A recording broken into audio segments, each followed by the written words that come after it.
कल्पना कीजिए एक ऐसी पार्टी जो सत्ता के नशे में इतनी अंधी हो गई है कि लोकतंत्र की बुनियाद पर ही हमला कर रही है। जी हां, हम बात कर रहे हैं बीजेपी की, जो बिहार में कांग्रेस के सदाकत आश्रम दफ्तर पर गुंडों की फौज लेकर टूट पड़ी। झंडे और लाठियां लहराते हुए कांग्रेस ऑफिस को निशाना बनाया गया। आखिर ये क्या है? साफ है, हार के डर की चीख है ये। राहुल गांधी की वोटर अधिकार यात्रा ने बिहार की सड़कों को जन सैलाब से भर दिया है। लाखों लोग जुड़ रहे हैं इस यात्रा से और बीजेपी को लग रहा है कि ये यात्रा उनकी सत्ता का ताबूत बन जाएगा। क्या ये हमला बीजेपी की बौखलाहट नहीं है? क्या ये डर नहीं है कि कहीं बिहार की जनता राहुल की चमक में बीजेपी के झूठ को ना देख ले?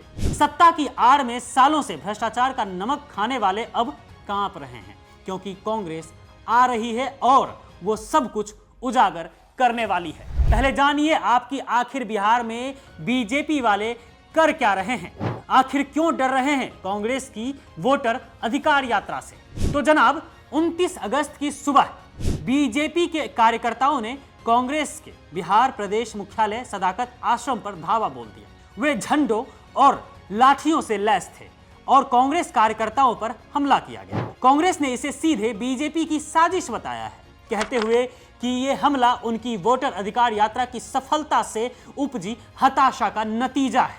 कांग्रेस महासचिव केसी वेणुगोपाल ने कहा कि बीजेपी गुंडों को आगे करके हमें डराना चाहती है, लेकिन हम वोट चोरी का पर्दाफाश करते रहेंगे। वहीं नेता विपक्ष राहुल गांधी ने खुद इस मसले पर अपना बयान दिया है। उन्होंने एक्स पर एक पोस्ट किया है और लिखा है कि सत्य और अहिंसा के आगे असत्य और हिंसा टिक नहीं सकती। मारो और तोड़ो जितना तोड़ना है, हम संविधान की रक्षा करते रहेंगे। जी हां, राहुल ने साफ साफ कहा है कि हम डरने वालों में से नहीं हैं, वोट चोरी नहीं करने देंगे। अब आप भी सोच रहे होंगे कि आखिर बीजेपी वाले गुंडई पर क्यों उतर आए हैं। तो जनाब, बात यह है कि राहुल गांधी की वोटर अधिकार यात्रा बिहार में तूफान ला रही है।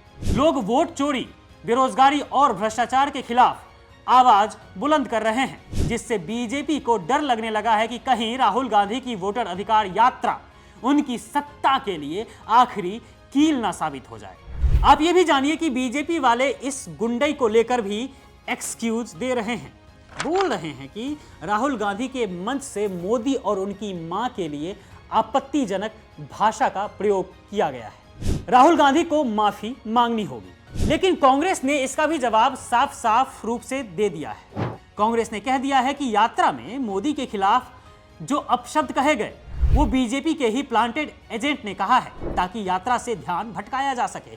लेकिन जनता समझदार है दोस्तों, वो जानती है कि बीजेपी चुनाव हारने के डर से गुंडागर्दी पर उतर आई है।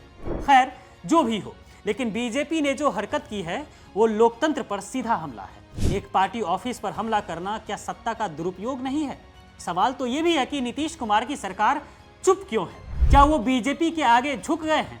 हालांकि वे तो बीजेपी के आगे झुके हुए ही हैं, पर बिहार की जनता अब जाग चुकी है। वो देख रही है कि बीजेपी सालों से सत्ता की आड़ में भ्रष्टाचार कर रही है और अब जब कांग्रेस उसका पर्दाफाश कर रही है तो हमले शुरू हो गए हैं।